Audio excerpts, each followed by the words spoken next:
Olá, estamos aqui em mais um programa Saúde e Bem Viver, hoje recebendo a ilustre presença do Dr. Paulo Nedes, médico pneumologista. Olá, Paulo, tudo bem? Boa tarde. É uma grande honra e um grande prazer estar aqui com vocês hoje à tarde para prestar alguns esclarecimentos aí sobre doenças respiratórias do inverno. Isso. E Muito obrigada por ter vindo, Paulo. Como é importante falar sobre obrigado isso pelo convite. agora. O que tu tem para nos dizer assim, quais os cuidados que as pessoas precisam ter nesta época do ano, que é uma época fria, né, e úmida?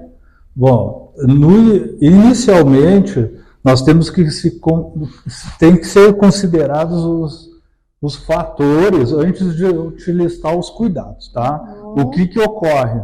Uma modificação das condições de clima por causa da estação. A nossa região ela tem as estações praticamente todas bem definidas, né? Com verão, com clima quente mais seco, não tão seco, é mais úmido, né? Por nós estamos numa serra, né, úmida. E o que acontece? Existe uma inversão dessas massas de ar, onde a massa de ar frio ela vem para baixo e ela provoca um peso que aumenta a fase particulada do ar, entendeu? E o que acontece com a temperatura diminuída, as pessoas elas buscam mais os locais fechados e recorrem ao uso de ar-condicionado pelo conforto, né? E isso não é muito bom porque o ambiente fechado, essas partículas, elas permanecem por um maior tempo, né? Sem falar da poluição do ar, que ela também acaba se concentrando, certo? E nessa época do inverno, a umidade relativa do ar, geralmente ela fica acima de 60 e às vezes acima de 90. Tá? E o que tem de outros... Isso é muita coisa. É muita umidade, exatamente. O que significa a umidade do ar? Significa que há água misturada com o ar que a gente respira. E essa água ela está sob forma de partículas, certo? Como se fossem partículas de Bernoulli, que elas são dispersas no ar. E essas partículas, quando elas encontram uma mucosa aquecida do nosso organismo, que a temperatura normal de um corpo humano, ela oscila entre 36 a uma média de 37 graus centígrados. Então, quando ocorre a diminuição da temperatura, temperaturas mais baixas, essa umidade do ar, quando o ar entra no nariz, já aquela umidade se transforma em água e pode ficar retida ali. E quando a gente respira, a gente vai inalar partículas dispersas no ar, contendo desde poeiras diversas, poluição decorrente de escapamentos de automóveis, de indústrias, de queimas, de fogão a lenha. Ou seja, não é a umidade, ela vem com outras partículas, outras coisas, ela não carrega é só água. Sim. E os nossos inimigos que adoram o clima frio, os vírus adoram frio. Eles são típicos de clima frio. A gente vai ver que regiões com clima tropical, na linha do Equador, a incidência de doenças respiratórias é mínima. E nessa época do ano, aumenta muito a incidência de doença respiratória nas clínicas, né? E nos hospitais também. Estava voltando a falar dos micro-organismos, geralmente são vírus, bactérias e fungos, tá? Presentes em todos os ambientes que a gente frequenta, só que em maior quantidade num ambiente onde tem climatizadores, tá? As pessoas elas recorrem a isso aí por causa do conforto, tá? Eu já recomendo que use um radiador a óleo, que é que ele não retira a umidade do ar e mantém um ambiente confortável. Indo agora para os cuidados, tá? Eu sempre recomendei que as pessoas criassem um hábito saudável de fazer a higiene nasal com soro fisiológico em alguns horários do dia. Isso são logo que acorda, né? Certo? Quando volta para casa para fazer refeição ou não, pode fazer mais uma no meio do dia. Quando volta para casa do trabalho, da escola, da atividade que está exercendo. E o principal é antes de dormir. A gente observa que as doenças respiratórias elas começam a se manifestar da noite para o dia. A pessoa geralmente ela vai dormir bem ou mais ou menos no outro dia acorda com vários sintomas. Porque aquilo evolui durante a noite, porque ela não se deu conta que ela permaneceu longo período de tempo, várias horas num ambiente fechado com um climatizador e muitas vezes com várias pessoas, como, por exemplo, uma sala de aula, um ambiente comercial onde tem várias pessoas transitando, que tu não conhece, que pode ter pessoas de outras comunidades, e cada comunidade ela tem um perfil microbiológico. O perfil microbiológico de Veranópolis eu tracei quando eu vim para cá, morar aqui em 2002, 2003. Eu fazia cultural e antibiograma de secreções, para ver qual é o perfil. E o que tu descobriu? O que a gente descobriu? Que a maioria das pessoas elas portavam uma bactéria que se chama Streptococcus pneumoniae, que é o que mais causa rinossinusites, amigdalites, laringotraqueobronquites e pneumonias. 90% dos casos é o Streptococcus pneumoniae. E o que eu descobri que mais de 40% deles eram resistentes ao antibiótico mais usado, que é a amoxicilina. Então, os cuidados, eles visam prevenir a proliferação dos micróbios, retirando já eles na porta de entrada, porque eles vão entrar pela via respiratória. E isso, a lavagem nasal. A lavagem nasal é muito importante, assim como o cuidado nesses tempos aí onde a gente viu uma pandemia, onde a doença se alastrou de forma tão rápida, a gente se pergunta como é que aconteceu tudo dessa forma. As pessoas também não têm, uma parte das pessoas, tá? Não tem o hábito de lavar as mãos com frequência, certo? Então, tu vais encontrar uma pessoa e vai cumprimentá-la dando a mão, certo? Vamos supor que ela manuseou alguma coisa que estava contaminada ou ela estava portando a sua própria flora microbiana, tá? E ela te deu a mão, tu não lavaste a tua mão, depois tu passaste a mão na face. Já transportou o micro-organismo para o local onde ele queria.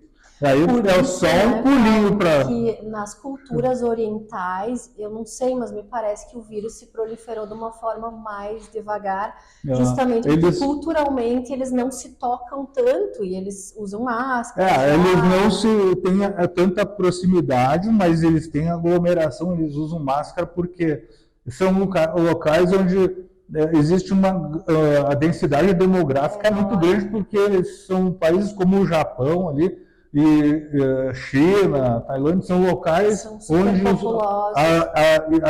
as metrópoles são muito populosas, tudo concentrado ali.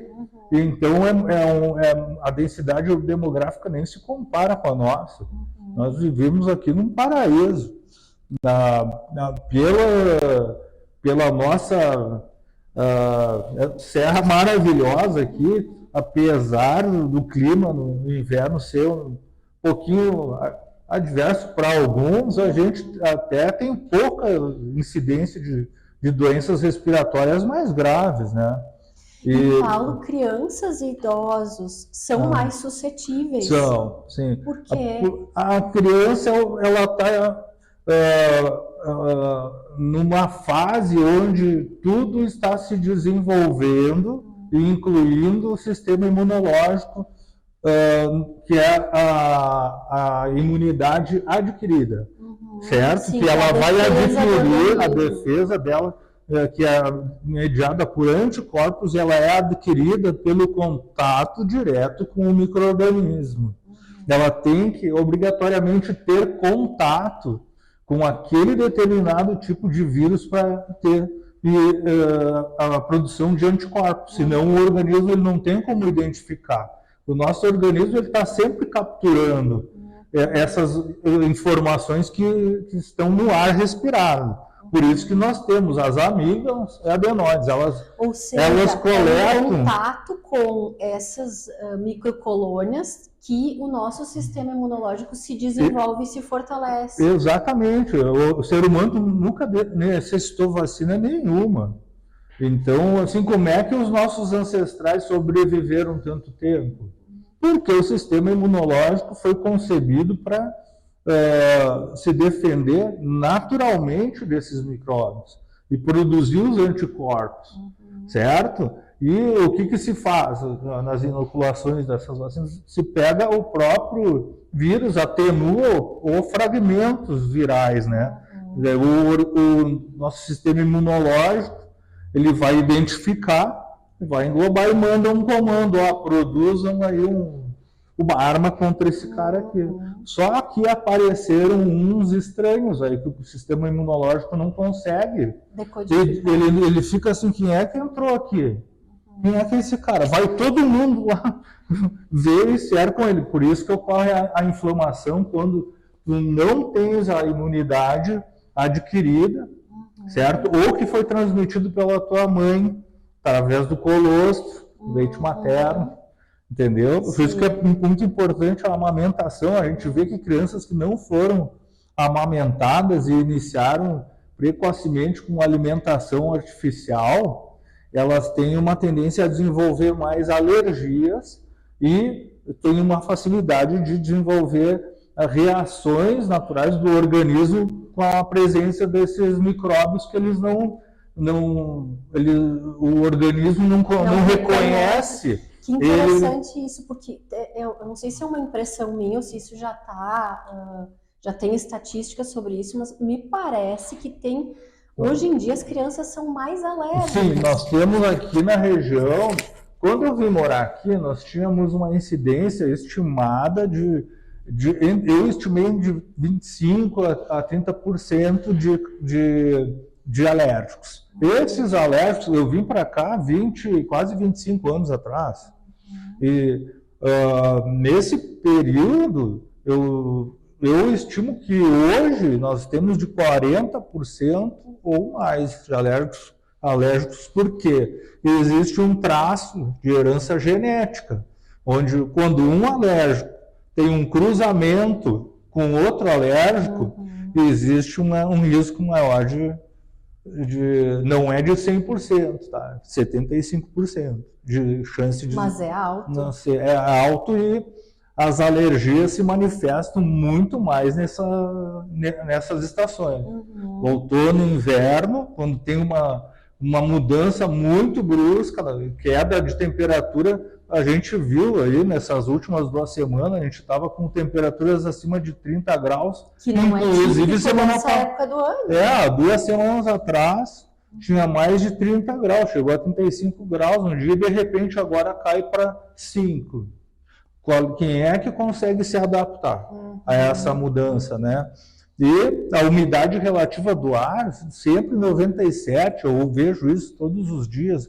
Eu tenho um aplicativo que se chama Wunderground, que ele é usado mais pelos pilotos. E ele dá boas informações sobre a quantidade de partículas, a umidade do ar. E outra coisa que influencia também é a pressão atmosférica, certo? Os alérgicos não toleram muito a alta umidade relativa do ar com pressão atmosférica muito baixa ou muito alta. Esses dois extremos não são bem-vindos para os alérgicos e doentes respiratórios crônicos, que têm bronquites crônicas por outros motivos, tá? Mas a incidência de alergias ela aumenta bastante, né, nessa estação. E Paulo, voltando à lavagem nasal, assim, tu indica nesta época do ano Sempre. ou sempre? Não, é sempre. Isso é importante dizer, porque tem pessoas que acham que só no inverno, né? Não, porque nós respiramos todos os dias um ar que não é um ar de uma qualidade tão boa assim. É um ar de qualidade muito melhor do que uma metrópole, que é a região metropolitana lá de Porto Alegre, certo? Só que nós temos também poluição que decorre tanto das estradas que não são pavimentadas, de indústrias, muito trânsito de caminhões que desprendem partículas mais pesadas. Nós temos também um fato que as pessoas não perceberam, que a floração está ocorrendo agora em julho e agosto. Antes não era assim. E o pólen daí vem com maior quantidade, por isso que aumentou bastante a incidência de casos de pessoas com alergia respiratória. As pessoas, elas têm o hábito de fazer sua higiene pessoal. Logo ao levantar, tem uns que já tomam um banho, escovam os dentes, fazem uma higiene da sua face, tá? E por que não lavam o nariz? Que é a entrada de ar, certo? Deveria estar na rotina. O carro tem filtro de ar, do ar-condicionado e do motor. E para nós, por que as pessoas negligenciam essa parte? Daí o que acaba acontecendo? Aquela coriza que acaba se formando por causa da alta umidade, ela começa a desidratar com o trânsito de ar. Quando tu quer secar alguma coisa mais rápido, põe ar ali, um ventilador, ela vai desidratar e vai formar crostas. Essas crostas daí vão conter um monte de micróbios, incalculável, só se as pessoas olhassem iam se apavorar. Então, se não for removido, essa camada de muco que se forma, contendo N tipos de cepas de bactérias, que podem ser as próprias do organismo, que a gente chama de saprófitas, ou comensais, elas vivem em equilíbrio com a gente. Nós temos muitas, certo? Os vírus, né, que estão em todos os lugares, e os que utilizam muito ar-condicionado, fungos. Tá? E fungo é um bicho desgraçado de liquidar, certo? Mas ele está presente em todas as pessoas.